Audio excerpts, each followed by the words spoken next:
Hello friends, welcome back to my YouTube channel. അപ്പൊ നമ്മൾ ഇന്ന് വന്നിരിക്കുന്നത് കുറച്ച് PSCയുടെ മുൻവർഷ ചോദ്യങ്ങളും അതിന്റെ അനുബന്ധ വസ്തുതകളും ആയിട്ടാണ് കേട്ടോ. അപ്പൊ നമുക്ക് ഓരോ ക്ലാസ്സിലായിട്ട് നമുക്ക് കുറച്ച് കുറച്ച് ചോദ്യങ്ങളായിട്ട് നമുക്ക് നോക്കിയിട്ട് പോവാം. ഓക്കെ, അപ്പോ നമുക്ക് ആദ്യത്തെ ചോദ്യം ഏതാണെന്നുള്ളത് നോക്കാം. മാക്സിമം മുഴുവനായിട്ട് പഠിക്കാനായിട്ട് നോക്കുക. കാരണം ഇനി വരുന്ന പരീക്ഷകൾ 2025ലെയും 2026ലെയും പരീക്ഷകൾക്ക് ഏറ്റവും ഇമ്പോർട്ടന്റ് ആയിട്ടുള്ള ടോപ്പിക്കുകളാണ് ഇതിലുള്ളത്. അപ്പൊ അതുകൊണ്ട് തന്നെ ഒരു ചോദ്യ പേപ്പർ പഠിക്കുന്ന സമയത്ത് നമ്മൾ അതിന്റെ അനുബന്ധ വസ്തുതകൾ പഠിക്കേണ്ടതാണ്. ഓക്കെ, അപ്പൊ നമുക്ക് ആദ്യത്തെ ചോദ്യം ഏതാണെന്നുള്ളത് നോക്കിയാലോ. താഴെ തന്നിരിക്കുന്ന ഇന്ത്യയിലെ സാമൂഹിക പ്രസ്ഥാനങ്ങളുടെയും അവരുടെ സ്ഥാപകരുടെയും ശരിയായ ജോഡി ഏത്? ഓക്കെ, അപ്പൊ ക്വസ്റ്റ്യൻ നോക്കിയതിന് ശേഷം നിങ്ങൾ ആൻസർ ചെയ്യാനായിട്ട് നോക്കുക. അതിനുശേഷം മാത്രം നിങ്ങൾ റിലേറ്റഡ് ഫാക്ട്സ് നോക്കുക കേട്ടോ. അപ്പൊ ഇവിടെ ആൻസർ വരുന്നത് എന്താണ്? ഇവിടെ ആൻസർ വരുന്നത് എയും ബിയുമാണ്. ഇവിടെ ആൻസർ വരുന്നത് എന്താണ്? സത്യശോധക് സമാജം, ജ്യോതിറാവു ഫുലെ, ഹിതകാരിണി സമാജം, വീരേശ ലിംഗം. എന്താണ്? ഹിതകാരിണി വീരേശ ലിംഗം. ഓക്കെ, അടുത്തത് ഇതിന്റെ റിലേറ്റഡ് ഫാക്ട്സ് ആണ്. എന്താണ്? 1875 ആര്യ സമാജം സ്ഥാപിച്ചത് ആരാണ്? അത് സ്വാമി ദയാനന്ദ സരസ്വതിയാണ്. ഓക്കെ, അപ്പൊ ആത്മാറാം പണ്ടൂരംഗ് അല്ല. അപ്പൊ 1875 ആര്യ സമാജം സ്ഥാപിച്ചത് ആരാണ്? സ്വാമി ദയാനന്ദ സരസ്വതിയാണ്.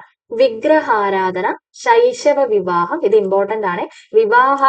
വിഗ്രഹാരാധന, ശൈശവ വിവാഹം, ജാതി വ്യവസ്ഥ എന്നിവയെ എതിർത്ത് സാമൂഹിക പരിഷ്കർത്താവാണ് സ്വാമി ദയാനന്ദ സരസ്വതി. ഓക്കെ, അപ്പൊ അദ്ദേഹം എതിർത്തത് എന്തിനൊക്കെയാണ്? വിഗ്രഹാരാധനയെ അദ്ദേഹം എതിർത്തിരുന്നു, ശൈശവ വിവാഹത്തെ അദ്ദേഹം എതിർത്തിരുന്നു, ജാതി വ്യവസ്ഥ. ഇത് ഇങ്ങനെ തന്നെ ഒരു ചോദ്യ പേപ്പറിൽ വന്നിട്ടുണ്ട് കേട്ടോ. അപ്പൊ അതുകൊണ്ട് തന്നെ ഇമ്പോർട്ടന്റ് ആണ്, നോക്കിയിട്ട് പഠിക്കുക. ഓക്കെ, വേദങ്ങളിലേക്ക് മടങ്ങുക. വേദങ്ങളിലേക്ക് മടങ്ങുക എന്ന് ആഹ്വാനം ചെയ്തത് ആരാണ്? അത് ദയാനന്ദ സരസ്വതിയാണ്. ഓക്കെ, വേദങ്ങളിലേക്ക് മടങ്ങുക എന്ന് ആഹ്വാനം ചെയ്തത് ദയാനന്ദ സരസ്വതിയാണ്. സ്വാമി ദയാനന്ദ സരസ്വതിയുടെ കൃതിയാണ് സത്യാർത്ഥ പ്രകാശം. ഇമ്പോർട്ടന്റ് ആണ്. സത്യാർത്ഥ പ്രകാശം എഴുതിയത് ആരാണ്? അത് സ്വാമി ദയാനന്ദ സരസ്വതിയാണ്. ഓക്കെ, സ്ത്രീകളുടെ ഉന്നമനത്തിനായിട്ട് ആര്യ മഹിളാ സഭ എന്ന സംഘടന സ്ഥാപിച്ചത് ആരാണ്? അത് പണ്ഡിറ്റ് രമാബായിയാണ്. ഇമ്പോർട്ടന്റ് ആണ്. സ്ത്രീകളുടെ ഉന്നമനത്തിനായിട്ട് ആര്യ മഹിളാ സഭ, സ്ത്രീകളുടെ ഉന്നമനത്തിനായി ആര്യ മഹിളാ സഭ എന്ന സംഘടന സ്ഥാപിച്ചത് പണ്ഡിറ്റ് രമാബായിയാണ്. ഓക്കെ, ഇന്ത്യൻ നവോത്ഥാനത്തിന്റെ പിതാവ് ബ്രഹ്മസമാജം എന്ന സംഘടന സ്ഥാപിച്ചത് ആരാണ്? അതായത് ഇന്ത്യൻ നവോത്ഥാനത്തിന്റെ പിതാവ്, അതുപോലെ തന്നെ ബ്രഹ്മസമാജം എന്നിവ സ്ഥാപിച്ചത് ആരാണ്? അത് രാജാറാം മോഹൻ റോയ് ആണ്. ആരാണ്? രാജാറാം മോഹൻ റോയ് ആണ് അത് സ്ഥാപിച്ചത്. ഇതാണ് കേട്ടോ രാജാറാം മോഹൻ റോയ്. ഇത് രാജാറാം മോഹൻ റോയ് ആണ് സ്ഥാപിച്ചത്. ഓക്കെ, ഇതാണ് ഇവരുടെയൊക്കെ ഫോട്ടോസ് കേട്ടോ. ഇത് സ്വാമി ദയാനന്ദ സരസ്വതി, പണ്ഡിത രമാബായി, രാജാറാം മോഹൻ റോയ്, ഡോക്ടർ മേരി പുന്നൻ ലൂക്കോസ്, സ്വാമി വിവേകാനന്ദൻ, രവീന്ദ്രനാഥ ടാഗോർ, അതുപോലെ തന്നെ കേശബ ചന്ദ്രസൻ, ആത്മാറാം പാണ്ഡുരംഗ്, അതുപോലെ തന്നെ വീരേശലിംഗം. ആരാണ്? വീരേശലിംഗം. ഇതാണ് ഇവരുടെ ഫോട്ടോസ് വരുന്നത്. ഓക്കെ, അടുത്ത എന്താണ്? അടുത്തതെന്ന് പറയുന്നത് 1867 എപ്പോഴാണ്? 1867 പ്രാർത്ഥനാ സമാജം സ്ഥാപിച്ചത് ആരാണ്? അത് പാണ്ഡുരംഗാണ്. ആരാണ്? ആത്മാറാം പാണ്ഡുരംഗാണ്. പ്രാർത്ഥനാ സമാജം സ്ഥാപിച്ചത് ആരാണ്? ആത്മാറാം പാണ്ഡുരംഗാണ്. ഓക്കെ, അതുപോലെ തിരുവിതാംകൂർ ലെജിസ്ലേറ്റീവ് കൗൺസിലിലെ ആദ്യത്തെ വനിതാ പ്രതിനിധി, കേരളത്തിൽ വൈദ്യശാസ്ത്രത്തിൽ ബിരുദം നേടിയ ആദ്യ വനിത. എന്താണ്? തിരുവിതാംകൂർ ലെജിസ്ലേറ്റീവ് കൗൺസിലിലെ ആദ്യത്തെ വനിതാ പ്രതിനിധി, കേരളത്തിൽ വൈദ്യശാസ്ത്രത്തിൽ ബിരുദം നേടിയ ആദ്യ വനിത എന്നീ നിലകളിൽ പ്രശസ്തയായത് ആരാണ്? അത് ഡോക്ടർ മേരി പുന്നൻ ലൂക്കോസ് ആണ്. ആരാണ്? ഡോക്ടർ മേരി പുന്നൻ ലൂക്കോസ് ആണ്. ഓക്കെ, ശ്രീരാമകൃഷ്ണ പരഹംസന്റെ ആശയങ്ങൾ പ്രചരിപ്പിക്കുന്നതിനായിട്ട് സ്വാമി വിവേകാനന്ദൻ സ്ഥാപിച്ച സംഘടനയാണ് രാമകൃഷ്ണ മിഷൻ എന്ന് പറയുന്നത്. ഓക്കെ, അപ്പൊ രാമകൃഷ്ണ മിഷൻ സ്ഥാപിച്ചത് ആരാണ്? അത് സ്വാമി വിവേകാനന്ദനാണ്. അതായത് നമ്മുടെ കൃഷ്ണ പരഹംസന്റെ ആശയങ്ങൾ പ്രചരിപ്പിക്കുന്നതിനായിട്ടാണ് സ്വാമി വിവേകാനന്ദൻ രാമകൃഷ്ണ മിഷൻ സ്ഥാപിക്കുന്നത്. ഓക്കെ, ഇമ്പോർട്ടന്റ് ആണ്. തത്വബോധിനി സഭ എന്ന സംഘടന സ്ഥാപിച്ചത് ആരാണ്? അത് ദേബേന്ദ്രനാഥ് ടാഗോർ ആണ്. ആരാണ്? ദേബേന്ദ്രനാഥ് ടാഗോർ ആണ്. ഓക്കെ, നവവിധാൻ എന്ന സംഘടന സ്ഥാപിച്ചത് ആരാണ്? അത് കേശവ് ചന്ദ്രസൻ ആണ്. ആരാണ്? കേശവ് ചന്ദ്രസൻ ആണ് സ്ഥാപിച്ചത്. കേശവ് ചന്ദ്രസൻ ആണ്. ഓക്കെ, അപ്പൊ നവോത്ഥാനത്തിനെ കുറിച്ചിട്ടോ, ഇന്ത്യൻ നവോത്ഥാനത്തിനെ കുറിച്ചിട്ടുള്ള ഇമ്പോർട്ടന്റ് ആയിട്ടുള്ള കാര്യങ്ങളാണ് ഇതിലുള്ളത്. അപ്പൊ അത് നോക്കുക. ഓക്കെ, അടുത്ത നമുക്ക് ഏതാണെന്നുള്ളത് നോക്കിയാലോ. അടുത്തതെന്ന് പറയുന്നത് നമ്മുടെ ദുർഘടമായ പ്രദേശങ്ങളുടെ എങ്ങനെയാണ് ദുർഘടമായ പ്രദേശങ്ങളുടെ ഉയരം ദുർഘടമായ പ്രദേശങ്ങളുടെ ഉയരം ഭൂസർവേയിലൂടെ കണ്ടെത്താൻ കഴിയാതെ വരുമ്പോൾ ആ പ്രദേശത്തിന്റെ ഉയരം തുടർച്ചയില്ലാത്ത രേഖകളാൽ ഭൂപടത്തിൽ സൂചിപ്പിക്കുന്ന രീതി എന്താണ്? SCERT ഫാക്ട് ആണ്. ഇതും എല്ലാം SCERT ഫാക്ട് ആണ്.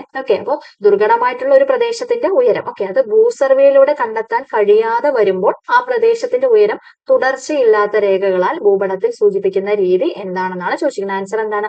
ആൻസർ ഓപ്ഷൻ ബി ആണ്. ഫോം ലൈൻ ആണ് കേട്ടോ. ഫോം ലൈൻ ആണ് വരുന്നത്. പ്രകൃതിദത്തവും മനുഷ്യനിർമ്മിതവുമായ എല്ലാ ഭൗമോപരിതല സവിശേഷതകളെയും സൂക്ഷ്മമായി ചിത്രീകരിക്കുന്ന ഭൂപടങ്ങളാണ് ധരാതലീയ ഭൂപടങ്ങൾ. പ്രകൃതിദത്തവും മനുഷ്യനിർമ്മിതവുമായ എല്ലാ ഭൗമോപരിതല സവിശേഷതകളെയും സൂക്ഷ്മമായി ചിത്രീകരിക്കുന്ന ഭൂപടങ്ങളാണ് ധരാതലീയ ഭൂപടങ്ങൾ. എന്താണ് ടോപ്പോഗ്രാഫിക് മാപ്പ് എന്ന് പറയുന്നത്? അപ്പം ധരാതലീയ ഭൂപടങ്ങൾ എന്താണെന്ന് ചോദിക്കാനുള്ള ചാൻസ് ഉണ്ട്. അപ്പൊ എന്താണ് ധരാതലീയ ഭൂപടങ്ങൾ? പ്രകൃതിദത്തവും മനുഷ്യനിർമ്മിതവുമായ എല്ലാ ഭൗമോപരിതല സവിശേഷതകളെയും സൂക്ഷ്മമായി ചിത്രീകരിക്കുന്ന ഭൂപടങ്ങളാണ് ധരാതലീയ ഭൂപടങ്ങൾ. ട്രോപ്പോഗ്രാഫിക് മാപ്പുകൾ, ട്രോപ്പോ ഷീറ്റ് ടോപ്പോഗ്രാഫിക് മാപ്പുകൾ ടോപ്പോ ഷീറ്റ് എന്ന ചുരുക്ക പേരിൽ അറിയപ്പെടുന്നു. അപ്പൊ ടോപ്പോഗ്രാഫിക് മാപ്പ് എന്നും ടോപ്പോ ഷീറ്റ് എന്നും അറിയപ്പെടുന്നത് എന്താണ്? അത് ധരാതലീയ ഭൂപടങ്ങളാണ്. ധരാതലീയ ഭൂപടങ്ങളുടെ മറ്റു പേരുകൾ ചോദിക്കാം. അപ്പൊ എന്താണ്? ടോപ്പോഗ്രാഫിക് മാപ്പുകളും ടോപ്പോ ഷീറ്റും എന്നാണ്. ഇന്ത്യയില് ധരാതലീയ ഭൂപട നിർമ്മാണത്തിന്റെ ചുമതല ആർക്കാണ്? അത് സർവേ ഓഫ് ഇന്ത്യ എന്ന കേന്ദ്ര സർക്കാരിന്റെ ഏജൻസിക്കാണ്. അപ്പൊ ധരാതലീയ ഭൂപടങ്ങളുടെ നിർമ്മാണത്തിന്റെ ചുമതല എന്ന് പറയുന്നത് ഓരോരുത്തരെ ചുമതലപ്പെടുത്തിയിട്ടുണ്ട് അല്ലെ. അപ്പൊ നമ്മുടെ ധരാതലീയ ഭൂപടങ്ങളുടെ ചുമതല എന്ന് പറയുന്നത് സർവേ ഓഫ് ഇന്ത്യ എന്ന കേന്ദ്ര സർക്കാരിന്റെ ഏജൻസിക്കാണ്. ധരാതലീയ ഭൂപടങ്ങളിൽ ഉയരം ചിത്രീകരിക്കുന്നത് ഇത് ഇമ്പോർട്ടന്റ് ആണ് കേട്ടോ. വളരെ വളരെ വളരെ വളരെ ഇമ്പോർട്ടന്റ് ആണ്. പഠിക്കുക കേട്ടോ. ധരാതലീയ ഭൂപടങ്ങളിൽ ഉയരം ചിത്രീകരിക്കുന്നത് കോണ്ടൂർ രേഖകൾ. എങ്ങനെയാണ്? കോണ്ടൂർ രേഖകള്, ഫോം ലൈനുകള്, അതുപോലെ തന്നെ spot height, triangulate height, bench mark തുടങ്ങിയ മാർഗങ്ങളിലൂടെയാണ്. അപ്പൊ ധരാതലീയ ഭൂപടങ്ങളിൽ ഉയരം ചിത്രീകരിക്കുന്ന ഇതിൽ ഏതെങ്കിലും ഒരു മൂന്നെണ്ണം തന്നിട്ട് വേറെ ഏതെങ്കിലും തന്നിട്ട് എന്താണ് ക്വസ്റ്റ്യൻ വരിക? അപ്പൊ ഉയരം ചിത്രീകരിക്കുന്നതിൽ പെടാത്തത് ഏതാണെന്ന് ചോദിക്കാം അല്ലെ. അപ്പൊ എന്താണ്? കോണ്ടൂർ രേഖകള്, form line, spot height, triangulated height, bench mark തുടങ്ങിയ മാർഗങ്ങളിലൂടെയാണ്. അപ്പോ ഇതാണ് ധരാതലീയ ഭൂപടം എന്ന് പറയുന്നത്. സമുദ്രനിരപ്പിൽ നിന്ന് ഒരേ ഉയരത്തിലുള്ള സ്ഥലങ്ങളെ യോജിപ്പിച്ച് വരയ്ക്കുന്ന സാങ്കല്പിക രേഖകളാണ് കോണ്ടൂർ രേഖകൾ എന്ന് പറയുന്നത് അല്ലെ. അപ്പൊ നമ്മുടെ ധരാതലീയ ഭൂപടങ്ങളിൽ നമ്മൾ ഉയരം ചിത്രീകരിക്കുന്ന എങ്ങനെയാണെന്നുള്ളത് നമ്മൾ പറഞ്ഞു. അപ്പൊ ഈ ഉയരം ചിത്രീകരിക്കുന്നതിലെ കോണ്ടൂർ രേഖകൾ എന്ന് പറയുന്നത് എന്താണ്? അത് സമുദ്രനിരപ്പിൽ നിന്നും, അതായത് സമുദ്രത്തിന്റെ ഉയരത്തിൽ നിന്നും ഒരേ ഉയരത്തിലുള്ള സ്ഥലങ്ങളെ അതിൽ നിന്നും ഒരേ ഉയരത്തിലുള്ള സ്ഥലങ്ങളെ യോജിപ്പിച്ച് വരയ്ക്കുന്ന സാങ്കല്പിക രേഖകളാണ് കോണ്ടൂർ രേഖകൾ എന്ന് പറയപ്പെടുന്നത്. ജലസംഭരണികൾ, പ്രധാന കെട്ടിടങ്ങൾ എന്നിവയുടെ ഉയരം എന്താണ്? ബെഞ്ച് മാർക്ക് എന്ന അക്ഷരത്തോടൊപ്പം രേഖപ്പെടുത്തും. അപ്പൊ ജലസംഭരണികളും പ്രധാന കെട്ടിടങ്ങളുടെയും ഉയരം നോക്കാനായിട്ട് നമ്മൾ യൂസ് ചെയ്യുന്നത് എന്താണ്? അത് ബെഞ്ച് മാർക്കാണ്. ഇതിന്റെ ജലസംഭരണിയുടെയും പ്രധാന കെട്ടിടങ്ങളുടെയും ഉയരം അളക്കാനായിട്ട് ഉപയോഗിക്കുന്നത് ബെഞ്ച് മാർക്കാണ്.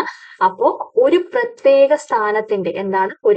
സ്ഥാനത്തിന്റെ ഉയരം കാണിക്കുന്നതിനായിട്ട് ഭൂപടങ്ങളിൽ കറുത്ത ബിന്ദുവിനോട് ചേർന്ന് ഉയരത്തെ സൂചിപ്പിക്കുന്ന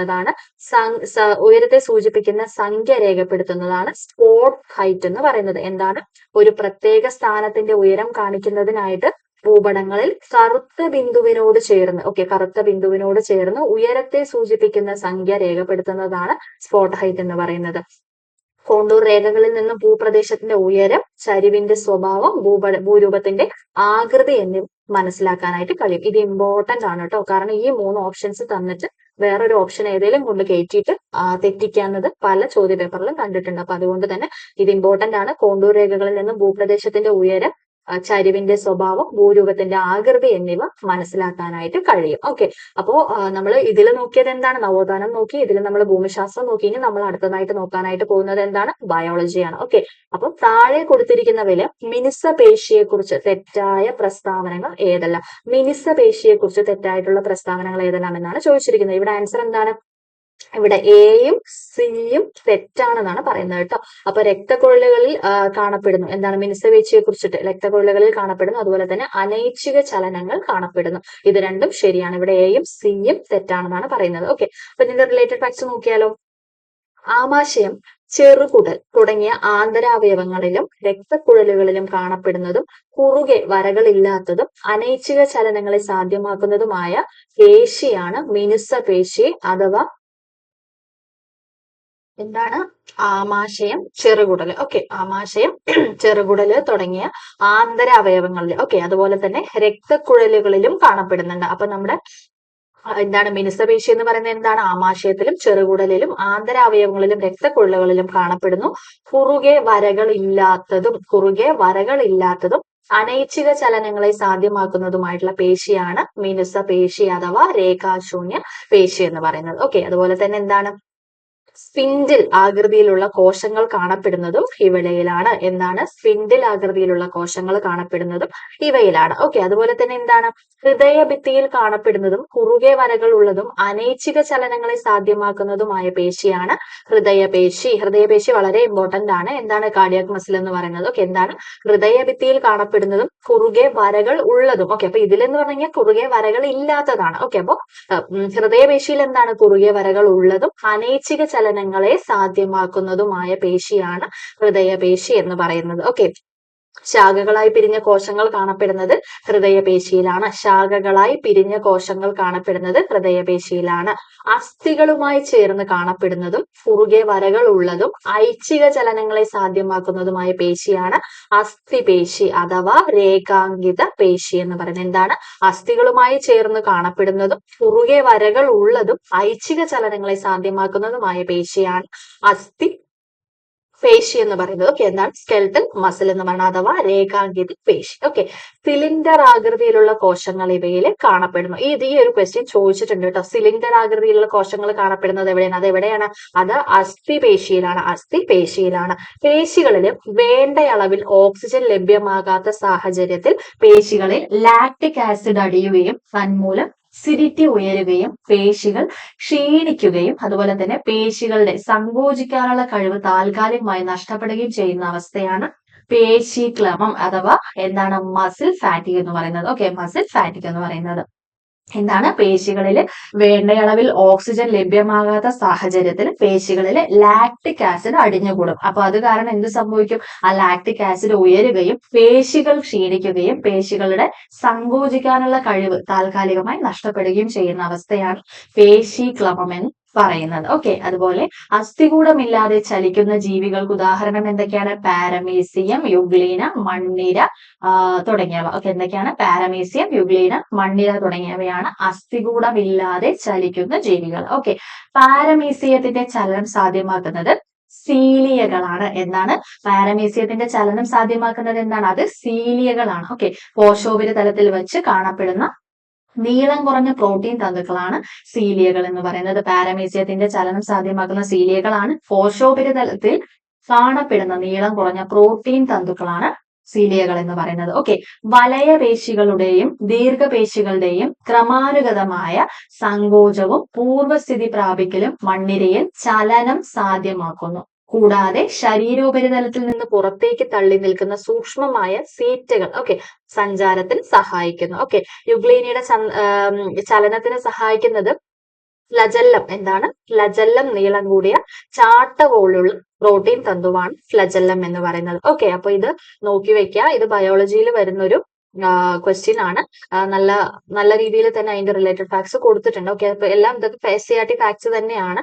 ഓക്കെ, അപ്പൊ നമുക്ക് അടുത്ത ചോദ്യം ഏതാണെന്നുള്ളത് നോക്കിയാലോ.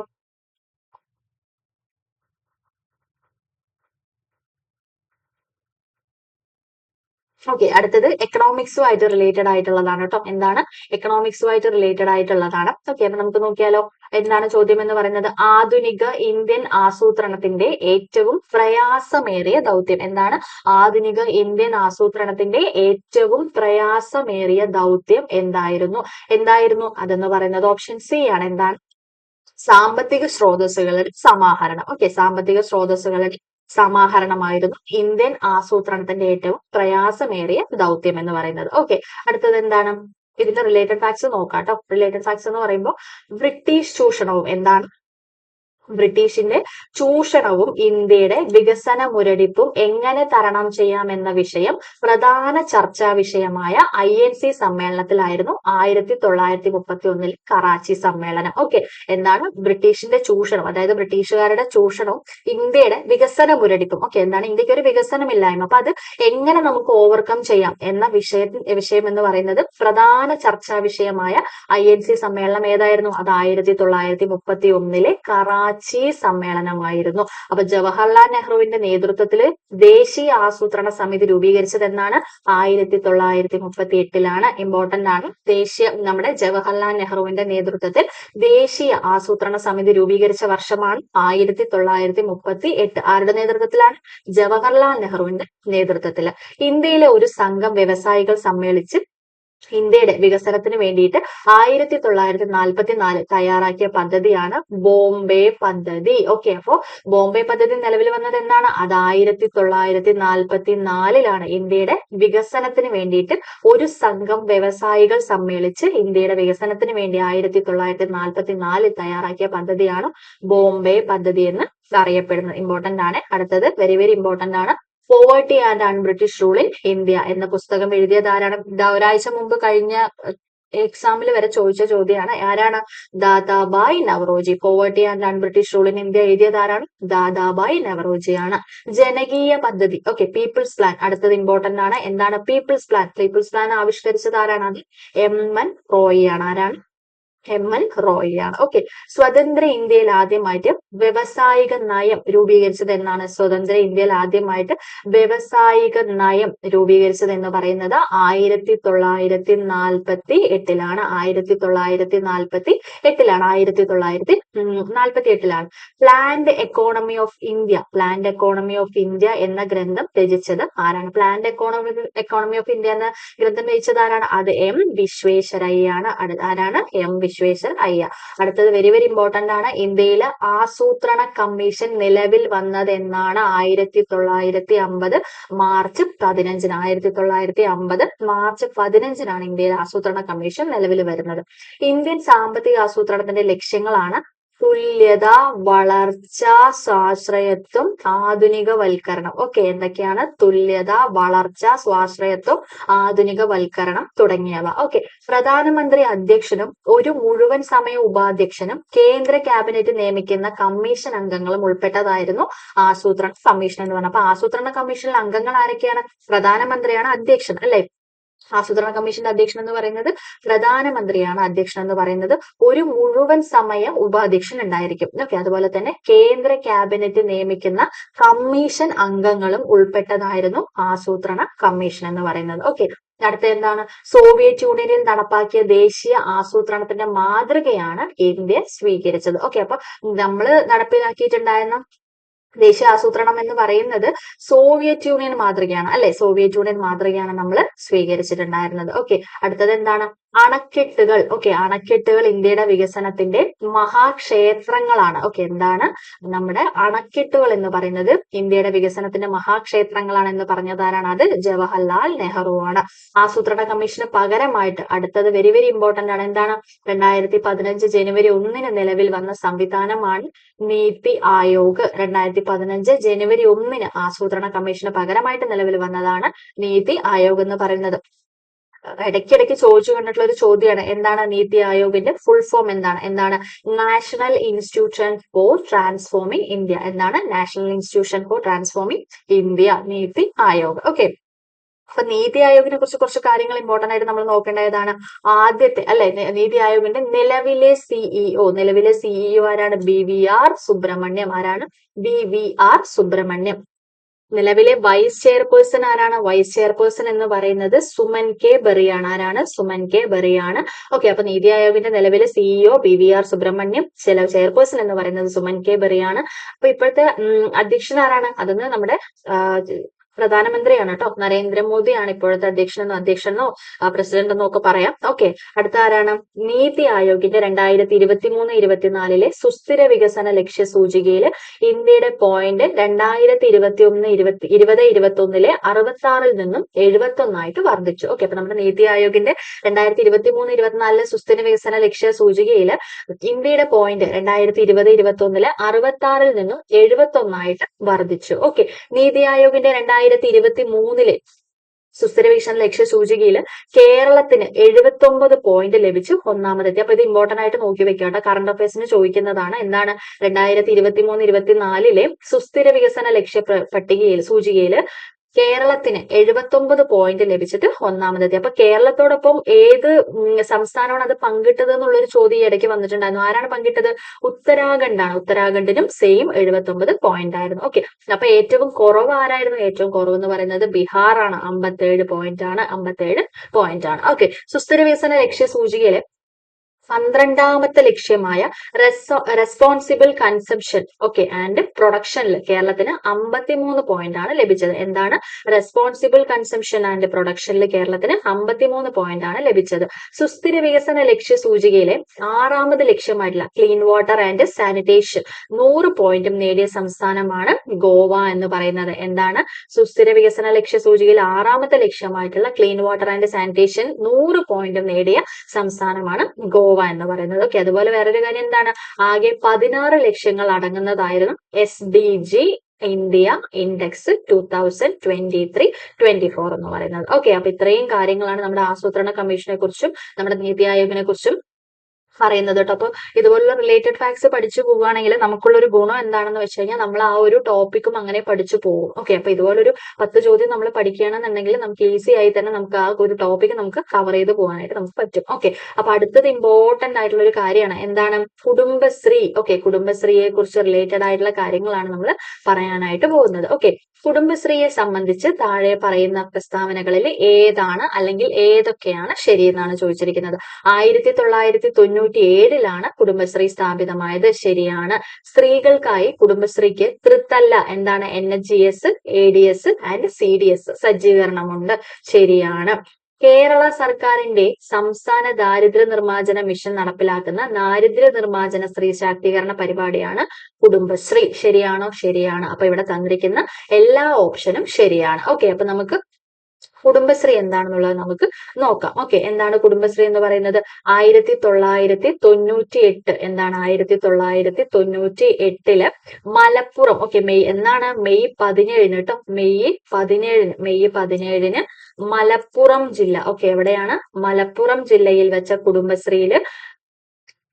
കുടുംബശ്രീയുടെ ഉദ്ഘാടനം നടന്നു. ഓക്കെ, എപ്പോഴാണ്? 1998 മെയ് 17. 1998 മെയ് 17 മലപ്പുറത്ത് വെച്ചിട്ട് കുടുംബശ്രീയുടെ ഉദ്ഘാടനം നടക്കുന്നത്. കുടുംബങ്ങളുടെ സന്തോഷ സൂചിക ഉയർത്തുന്നത് ലക്ഷ്യമിട്ട് കുടുംബശ്രീ മുഖേന സംസ്ഥാനത്ത് നടപ്പാക്കാൻ ഉദ്ദേശിക്കുന്ന പദ്ധതിയാണ് happy Keralam happiness centre. Okay, എന്താണ്? കുടുംബങ്ങളുടെ സന്തോഷ സൂചിക ഉയർത്തുന്നത് ലക്ഷ്യമിട്ട് കുടുംബശ്രീ മുഖേന സംസ്ഥാനത്ത് നടപ്പിലാക്കാനായിട്ട് ഉദ്ദേശിക്കുന്ന പദ്ധതിയാണ് ഹാപ്പി കേരളം ഹാപ്പിനെസ് സെന്റർ എന്ന് പറയുന്നത്. ഓക്കെ, 60 വയസ്സ് കഴിഞ്ഞ വീടുകളിൽ ഒറ്റപ്പെട്ടു പോകുന്ന വയോധികർക്ക് മാനസികോല്ലാസത്തിന് പഞ്ചായത്ത് തലത്തിൽ പകൽ ഒത്തുകൂടുന്നതിന് സൗകര്യം ഒരുക്കുക എന്ന ലക്ഷ്യത്തോടെ ആരംഭിച്ച പദ്ധതിയാണ് സ്വയം പ്രഭ ഹോം പദ്ധതി. എന്താണ്? സ്വയം പ്രഭ ഹോം പദ്ധതി എന്ന് പറയുന്നത്. ഓക്കെ, പ്രൊബേഷൻ ഗുണഭോക്താക്കൾക്ക് തൊഴിൽ നൈപുണ്യ പരിശീലനം നൽകുന്ന പദ്ധതിയാണ് മിത്രം പദ്ധതി. പ്രൊബേഷൻ ഗുണഭോക്താക്കൾക്ക് തൊഴിൽ നൈപുണ്യ പരിശീലനം നൽകുന്ന പദ്ധതിയാണ് മിത്രം പദ്ധതി. ഓക്കെ, സാക്ഷരതാ മിഷനുമായിട്ട് ബന്ധപ്പെട്ട് നടപ്പിലാക്കി വരുന്ന സമന്വയ പദ്ധതിയുടെ ഗുണഭോക്താക്കൾ ആരാണ്? അത് ട്രാൻസ്ജെൻഡേഴ്സ് ആണ്. റിപ്പീറ്റഡ് ചോദ്യമാണല്ലേ PSCയിൽ. എന്താണ്?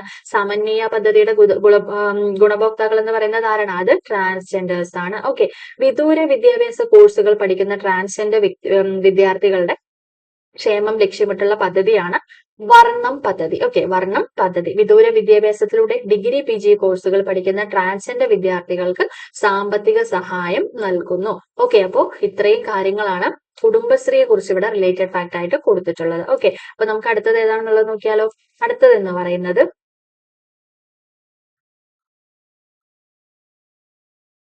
അടുത്തെന്ന് പറയുന്നത് നമ്മുടെ വേൾഡ് ഹിസ്റ്ററി ആയിട്ട് റിലേറ്റഡ് ആയിട്ടുള്ള കുറച്ച് കാര്യങ്ങളാണ്. ഇംഗ്ലണ്ടുമായിട്ട് റിലേറ്റഡ് ആയിട്ടുള്ള കുറച്ച് കാര്യങ്ങളാണ്. ഓക്കെ, അത് നോക്കാം.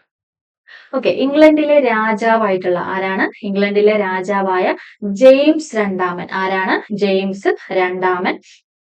ജെയിംസ് രണ്ടാമൻ. ഓക്കെ, ജെയിംസ് രണ്ടാമൻ ഫ്രാൻസിലേക്ക് പലായനം ചെയ്തു. വില്യവും മേരിയും അധികാരത്തിൽ വന്നു. ഏത് സംഭവമായിട്ടാണ് ഇവ ബന്ധപ്പെട്ടിരിക്കുന്നത്? ഏത് സംഭവമായിട്ടാണ് ഇവ ബന്ധപ്പെട്ടിരിക്കുന്നത്? Glorious revolution. ഗ്ലോറിയസ് റെവല്യൂഷനുമായിട്ടാണ് ഇത് ബന്ധപ്പെട്ടിരിക്കുന്നത്. ഓക്കെ, അടുത്തതെന്ന് പറയുന്നത് ഇതിന്റെ റിലേറ്റഡ് ഫാക്ട്സ് കൊടുത്തിട്ടുണ്ട്. രക്തരഹിത വിപ്ലവം, മഹത്തായ വിപ്ലവം എന്നീ പേരുകളിലും അറിയപ്പെടുന്നത് ഗ്ലോറിയസ് റെവല്യൂഷൻ എന്ന് അറിയപ്പെടുന്നു. ഓക്കെ, എന്താണ് നമ്മുടെ രക്തരഹിത വിപ്ലവം, മഹത്തായ വിപ്ലവം എന്നീ പേരിലും ഗ്ലോറിയസ് റെവല്യൂഷൻ അറിയപ്പെടുന്നു. ഇംഗ്ലണ്ടിലെ രാജാവിന്റെ ഏകാധിപത്യ ഭരണം, SAT ഫാക്ട് ആണ്, ഏകാധിപത്യ ഭരണം അവസാനിപ്പിക്കുന്നതിനും പാർലമെന്റിൽ അധികാരങ്ങൾ വർദ്ധിപ്പിക്കുന്നതിനും കാരണമായ വിപ്ലവമാണ് രക്തരഹിത വിപ്ലവം എന്ന് പറയുന്നത്. ഇംഗ്ലണ്ടിലെ രക്തരഹിത വിപ്ലവം നടന്ന കാലഘട്ടം ഏതാണ്? 1688 ടു 1689. ഓക്കെ, അടുത്തത് വെരി വെരി ഇമ്പോർട്ടന്റ് ആണ്. എന്താണ്? പ്രാതിനിധ്യമില്ലാതെ നികുതിയില്ല. പ്രാതിനിധ്യമില്ലാതെ നികുതിയില്ല എന്നത് അമേരിക്കൻസ് വിപ്ലവവുമായിട്ട് ബന്ധപ്പെട്ടിരിക്കുന്നത്. എന്താണ്? പ്രാതിനിധ്യമില്ലാതെ നികുതിയില്ല എന്നുള്ളത് അമേരിക്കൻ അമേരിക്കൻ വിപ്ലവവുമായിട്ട് ബന്ധപ്പെട്ടിരിക്കുന്നത്. അപ്പൊ ഈ മുദ്രാവാക്യത്തിന് രൂപം നൽകിയത് ആരാണ്? അത് ജെയിംസ് ഓട്ടിസ് ആണ്. ആരാണ്? ജെയിംസ് ഓട്ടിസ് ആണ്. ഓക്കെ, ഇംഗ്ലീഷുകാര് അമേരിക്കൻ കോളനികളിൽ നടപ്പിലാക്കിയ വാണിജ്യ നയം. ഇംഗ്ലീഷുകാര് അമേരിക്കൻ കോളനികളിൽ നടപ്പിലാക്കിയ വാണിജ്യ നയമാണ് മെർക്കന്റലിസം എന്ന് അറിയപ്പെടുന്നത്. മെർക്കന്റലിസം എന്ന് അറിയപ്പെടുന്നത്. ഇംഗ്ലീഷ് ഗവൺമെന്റ് തേയിലയുടെ മേൽ ഉയർന്ന നികുതി ചുമത്തിയതിനെതിരെ അമേരിക്കയിൽ 1773 ഡിസംബർ 16 നടന്ന പ്രതിഷേധമാണ് ബോസ്റ്റൺ ടീ പാർട്ടി എന്ന് പറയുന്നത്. അപ്പോ ബോസ്റ്റൺ ടീ പാർട്ടി നടന്നിട്ടുള്ള വർഷം ഏതാണെന്ന് ചോദിക്കും. 1773 ഡിസംബർ 16 ബോസ്റ്റൺ ടീ പാർട്ടി നടക്കുന്നത്. ഓക്കെ, അപ്പൊ അമേരിക്കയിലെ സ്വാതന്ത്ര്യ പ്രഖ്യാപനം നടക്കുന്നത് എന്നാണ്? അമേരിക്കയിലെ സ്വാതന്ത്ര്യ പ്രഖ്യാപനം നടക്കുന്നത് 1776 ജൂലൈ 4-നാണ്. 1776 ജൂലൈ 4-നാണ്. ഇംഗ്ലണ്ട് 13 അമേരിക്കൻ കോളനികളുടെ സ്വാതന്ത്ര്യം അംഗീകരിച്ച ഉടമ്പടിയാണ് 1783 പാരീസ് ഉടമ്പടി എന്ന് പറയുന്നത്. ഇംഗ്ലണ്ട് 13 അമേരിക്കൻ കോളനികളുടെ സ്വാതന്ത്ര്യം അംഗീകരിച്ച ഉടമ്പടിയാണ് 1783 പാരീസ് ഉടമ്പടി എന്ന് പറയുന്നത്. ഓക്കെ, അമേരിക്കൻ ഐക്യനാടുകളുടെ ആദ്യത്തെ പ്രസിഡന്റ് ആയിട്ട് തിരഞ്ഞെടുക്കപ്പെട്ടത് ആരാണ്? അത് ജോർജ് വാഷിംഗ്ടൺ ആണ്. ഓക്കെ, അപ്പൊ അമേരിക്കൻ ഐക്യനാടുകളുടെ ആദ്യത്തെ പ്രസിഡന്റ് ആരായിരുന്നു? അത് ജോർജ് വാഷിംഗ്ടൺ ആയിരുന്നു. റിപ്പബ്ലിക്കൻ ഭരണരീതി എന്ന ആശയം മുന്നോട്ട് വെച്ചതും സംസ്ഥാനങ്ങൾക്ക് സ്വാതന്ത്ര്യവും അധികാരവും നൽകുന്ന ഫെഡറൽ രാഷ്ട്രം എന്ന ആശയം ലോകത്തിന് നൽകിയതും അമേരിക്കൻ സ്വാതന്ത്ര്യ സമരത്തിന്റെ സവിശേഷതയാണ്. ഓക്കെ, അടുത്തത് ഇമ്പോർട്ടന്റ് ആണ്. ഞാനാണ് രാഷ്ട്രം, രാജാവിന്റെ അധികാരങ്ങളെല്ലാം ദൈവം നൽകിയതാണ്, അതിനാൽ തന്നെ രാജാവിനെ ചോദ്യം ചെയ്യാൻ ദൈവത്തിന് മാത്രമേ അധികാരമുള്ളൂ എന്ന പ്രസ്താവന നടത്തിയത് ആരാണ്? ലൂയി 14-മനാണ്. ആരാണ്? ലൂയി 14-മനാണ്. ഫ്രഞ്ച് വിപ്ലവവുമായിട്ട് റിലേറ്റഡ് ആയതാണ്. ഓക്കെ, അപ്പൊ ഇത്രയും കാര്യങ്ങളാണ് ലോകത്തിന്റെ ആയിട്ട് റിലേറ്റഡ് ആയിട്ട് ഇവിടെ കൊടുത്തിട്ടുള്ളത്. ഓക്കെ, അടുത്തതെന്ന് പറയുന്നത് കോൺസ്റ്റിറ്റ്യൂഷനുമായിട്ട് റിലേറ്റഡ് ആയിട്ടുള്ളതാണ്. എന്താണെന്ന് നോക്കാം. ഭരണഘടനയുടെ ഏതു വകുപ്പാണ്? എന്താണ്? ഭരണഘടനയുടെ ഏതു വകുപ്പാണ് 14 വയസ്സിൽ താഴെയുള്ള കുട്ടികൾക്ക് കാർഷിക വ്യവസായ മേഖലകളിൽ ജോലി ചെയ്യുന്നത് നിരോധിക്കുന്നതായിട്ട് പറയുന്നത്? ഓക്കെ, അപ്പൊ ബാലവേല കുറിച്ചിട്ടുള്ളതാണ്. ഏതാണ്? അത് ഓപ്ഷൻ സി ആണല്ലേ, ആർട്ടിക്കിൾ 24 ആർട്ടിക്കിൾ 24. ഓക്കെ, കുട്ടികൾക്ക് നേരെ നടക്കുന്ന ലൈംഗിക അതിക്രമങ്ങൾ തടയുവാനും കുറ്റവാളികൾക്ക് ശിക്ഷ ഉറപ്പാക്കുന്നതിനും 1989 കുട്ടികളുടെ അവകാശ ഉടമ്പടി ലക്ഷ്യം വെക്കുന്നു. ഓക്കെ, ഇന്ത്യൻ ഭരണഘടന ഉറപ്പു നൽകുന്ന അവകാശങ്ങൾ ലിംഗഭേദമില്ലാതെ നടപ്പാക്കുന്നതിനും ബാലസൗഹൃദ നടപടികൾ ഉൾക്കൊള്ളിച്ചുകൊണ്ടും നിലവിൽ വന്ന നിയമമാണ് പോക്സോ ആക്ട്. ഇപ്പൊ നമ്മള് ഒരുപാട് ടിവിയിലും ന്യൂസിലൊക്കെ നമ്മൾ കേൾക്കുന്ന ഒരു സംഭവമാണ് അല്ലെ. എന്താണ് പോക്സോ ആക്ട് അല്ലെ? പോക്സോ ആക്ട് നിലവിൽ വരുന്നത് 2012-ലാണ്. എന്താണ് ഇതിന്റെ മീനിങ് എന്ന് പറയുന്നത്? ഇന്ത്യൻ ഭരണഘടന ഉറപ്പു നൽകുന്ന അവകാശങ്ങൾ ലിംഗഭേദമില്ലാതെ നടപ്പാക്കുന്നതിനും ബാലസൗഹൃദ നടപടികൾ ഉൾക്കൊള്ളിച്ചുകൊണ്ടും നിലവിൽ വന്ന നിയമമാണ് പോക്സോ ആക്ട്. എന്താണ്? 18 വയസ്സിന് താഴെ പ്രായമുള്ള ഏതൊരാളെയും കുട്ടിയായിട്ട് ഈ നിയമം പരിഗണിക്കുന്നു. ഓക്കെ, അപ്പൊ കുട്ടിയായിട്ട് ഒരാളെ പരിഗണിക്കണമെങ്കിൽ അയാൾക്ക് 18 വയസ്സിന് താഴെ ആയിരിക്കണം. ഓക്കെ, അതുപോലെ തന്നെ പോക്സോ കേസുകൾ കൈകാര്യം ചെയ്യുന്നത് ഉദ്യോഗസ്ഥരെ ചൈൽഡ് വെൽഫെയർ പോലീസ് ഓഫീസർ, എന്താണ്? CWPO എന്ന് അറിയപ്പെടുന്നു. ഓക്കെ, എന്താണ്? പോക്സോ കേസുകൾ കൈകാര്യം ചെയ്യുന്ന ഉദ്യോഗസ്ഥരെ ചൈൽഡ് വെൽഫെയർ പോലീസ് ഓഫീസർ എന്ന് അറിയപ്പെടുന്നു. ലൈംഗികാതിക്രമ കേസുകൾ ഉണ്ടായാൽ വകുപ്പ് 19 പ്രകാരം അത് റിപ്പോർട്ട് ചെയ്യേണ്ടത് സ്പെഷ്യൽ ജുവനൈൽ പോലീസ് യൂണിറ്റോ അല്ലെങ്കിൽ ലോക്കൽ പോലീസോ ആണെന്നും നിയമത്തിൽ വിശദീകരിക്കുന്നു.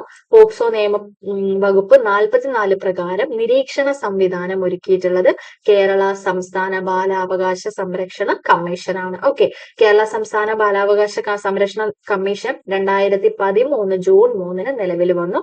ചെയർമാൻ ആരാണ്? കെ.വി. മനോജ് കുമാർ.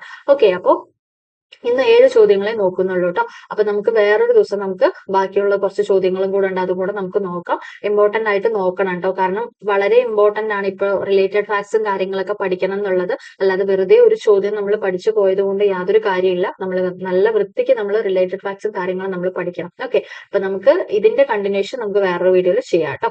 ഓക്കെ, അപ്പോൾ വേറൊരു വീഡിയോ ആയിട്ട് വേറൊരു ദിവസം.